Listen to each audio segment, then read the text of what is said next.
What's up, guys? RB Grinder here. Today I'm going to be explaining to you why Riftbound I think is going to be the best TCG in 2025 to join, because it has a little something for everyone. Casual, competitive players, basically anyone.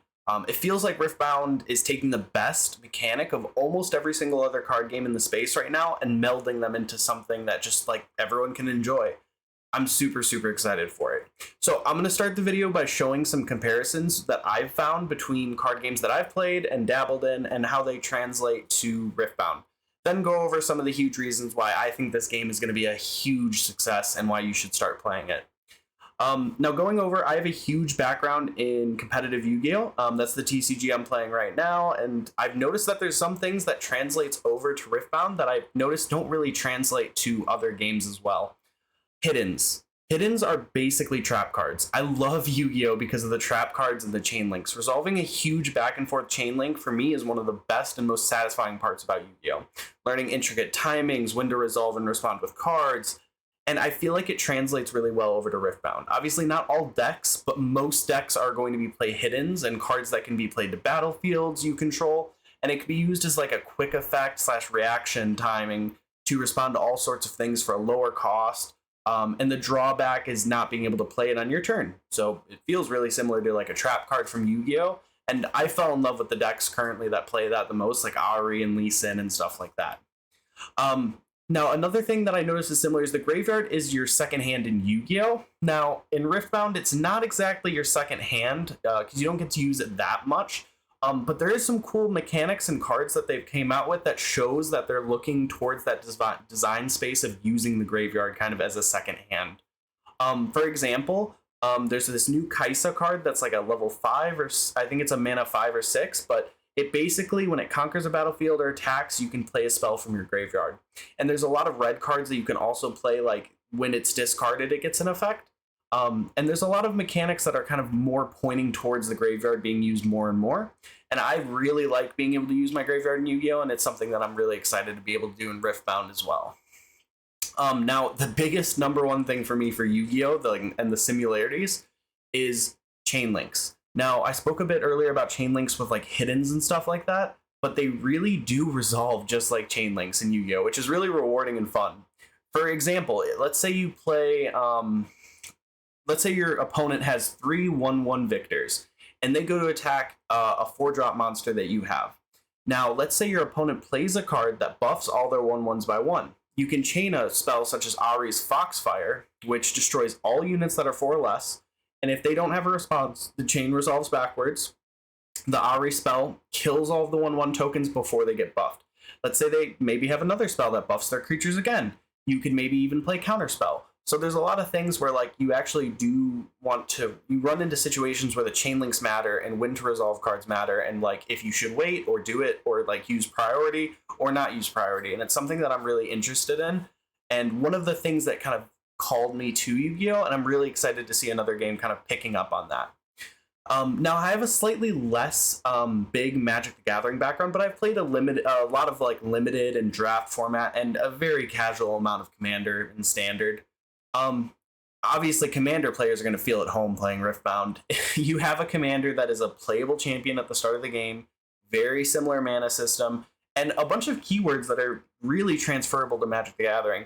One thing I saw immediately was Yasuo has basically first strike from Magic the Gathering. So if you see these keywords, they're going to be a little bit different. Obviously, they can't copy it 1-to-1, but there's going to be a lot of similarities that you're going to see that will feel like home as far as playing the game.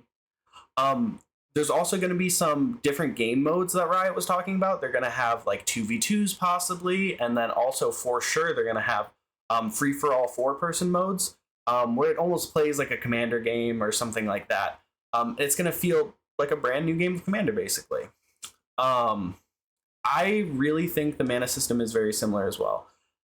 Now, going on to One Piece, I know very little about One Piece. I'm not a super competitive One Piece player, but I have gone to like 3 or 4 LGS locals, and I've dabbled in the game for sure. Now, One Piece feels super similar in a lot of ways, but a lot of different in some other ways.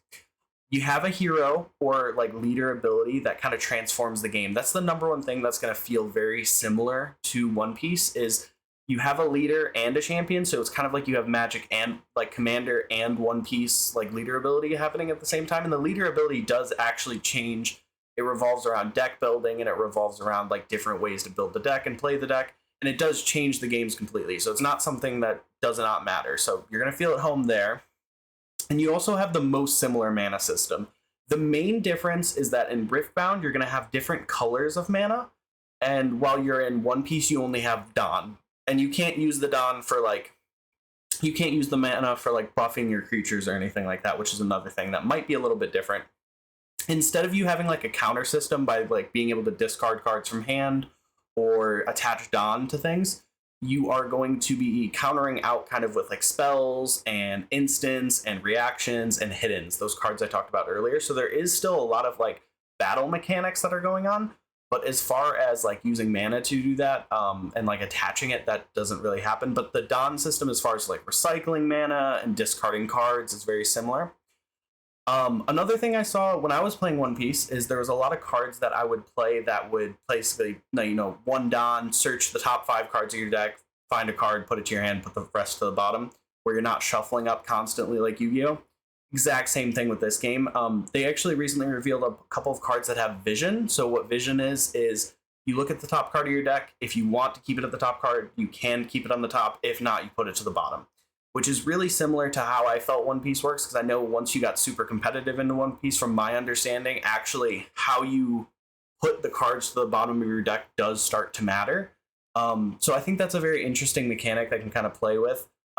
They just revealed recently a card called Nocturne that's really cool. It's when it's revealed off of a vision, you pretty much get to play it. It looks really fun. So it's very similar in that way as well. Now, I really know nothing about Star Wars, just to be brutally honest with you. But I believe they have a similar like battlefield / location mechanic. Well, that should make sense for Star Wars players. I know they play mana from like using cards in their hand and a couple of other things. I played like one game of it in my life. It's a really cool looking game, but I just never got into it. I was never a huge Star Wars fan. Cool franchise though. But it should make sense because I believe they have battlefields and locations.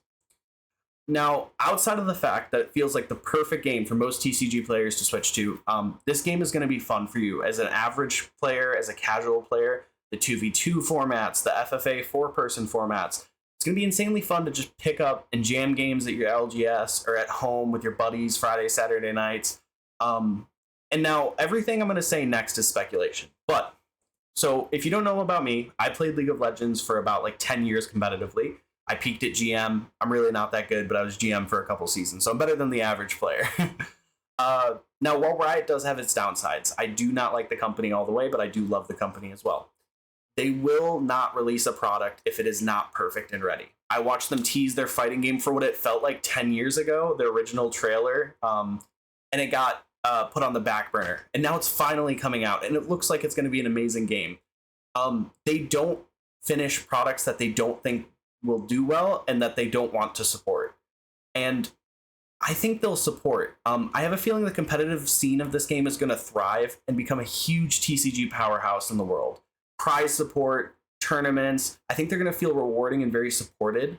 Again, this is all speculation, but like looking at their track record with the popularity of the LoL IP in general, you know, League, Arcane, now Project K coming out, 2XKO, all of these things, I wouldn't be surprised if they had like a prize card system or like where the prize cards got into like the thousands of dollars for serious collectors, like, you know, the One Piece prize cards, the Pokemon prize cards, that kind of stuff.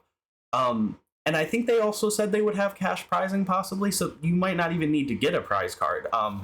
Again, I come from Yu-Gi-Oh, so we don't have prizing, but I know you other guys have prizing, so it will be a worthwhile switch to invest time into, and I think you will feel rewarded as a competitive player for investing time into this game. I'm so excited. I can't wait for the next couple months to get my hands on these real cards and really sink my teeth into this game and just start getting into it competitively. And I'm hoping you're all going to be here to join me. As always, please like, subscribe, comment if you like the video. It really helps the channel. It keeps me motivated to keep making these videos. And I'm really excited for this game. RBG out. I hope you guys have a great day.